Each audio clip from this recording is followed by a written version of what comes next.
நிமிர்ந்த நடை, நேர்கொண்ட பார்வை, உதடுகளுக்கு மேலே உறைவிட்டு எழுந்த வாளிரண்டை பதித்தது போல மீசை, கம்பீரத்தை காட்டும் விழிகள், அவற்றில் கருணையின் சாயலையும் அன்பின் பொழிவையும் கூட காண முடியும்.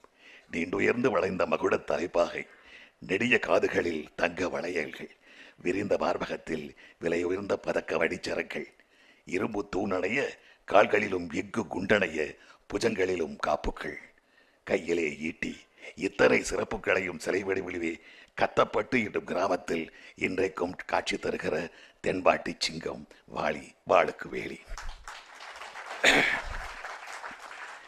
இது இல்லை, நீங்கள் அதை படித்து பாருங்க, அது போதும் அப்படின்னு சொல்லி அனுப்பிச்சிடலாம். ஆனால் ஒரு தீவிர நடிகனுக்கு ஒவ்வொரு முறை அந்த கதாபாத்திரத்தை அவன் வெளிப்படுத்தும் பொழுது அந்த கதாபாத்திரத்தை முழுதாக மனக்கண்ணில் வடிவமைத்து அப்புறம் தான் அந்த நாடகத்திற்கோ அல்ல சினிமாவுக்கு செல்வது. நான் இந்த மேடைக்காக சொல்லவில்லை. தென்பாண்டி சிங்கம் நடிக்கின்ற ஒவ்வொரு நாளும் கண்மூடி இந்த குரலை தான் நான் தியானித்தேன். தென்பாண்டி சிங்கத்தில் நான் சிறப்பாக நடித்திருந்தேன் என்றால் அதற்கு அடிப்படை காரணம் எழுதியவரே. ஆக இந்த விருது அவருக்கும் உரித்தானது என்று கூறி இந்த விருதுக்கு முதலில் நன்றி சொல்ல வேண்டியது முத்தமிழ் பேரவைக்கு, எனக்கு ஊனும் உயிரும் தந்த என்னுடைய பெற்றோர், எனக்கு அறிவை விதைத்த என்னுடைய ஆசிரியர்கள், என் திறனை கையாண்ட என்னுடைய இயக்குனர்கள், என்னை ஊக்கமளித்த நண்பர்கள், என் குடும்பத்தார், என் மனைவி, அவர்களுக்கு இந்த விருதை உருவாக்குகின்றேன். இந்த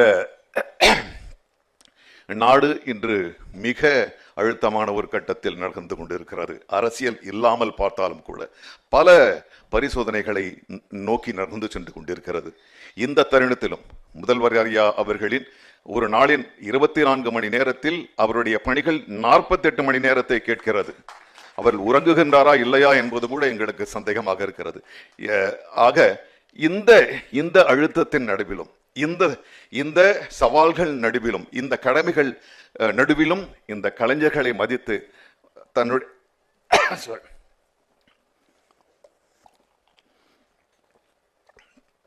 கலைஞர்களை மதித்து கலைஞரை போலவே எங்களை வந்து வாழ்த்தியதற்கு மீண்டும் தமிழ் சமூகத்தின் சார்பாக மிக்க நன்றி கூறுகின்றேன். அடுத்த 52வது ஆண்டு முத்தமிழ் பேரவையிலும் இதே போல முதல்வராக அவர் வந்து அடுத்த தலைமுறை கலைஞர்களுக்கு அவர் விருது கொடுப்பார் என்ற நம்பிக்கையும் தைரியத்தோடும் அமர்கின்றேன். நன்றி, வணக்கம்.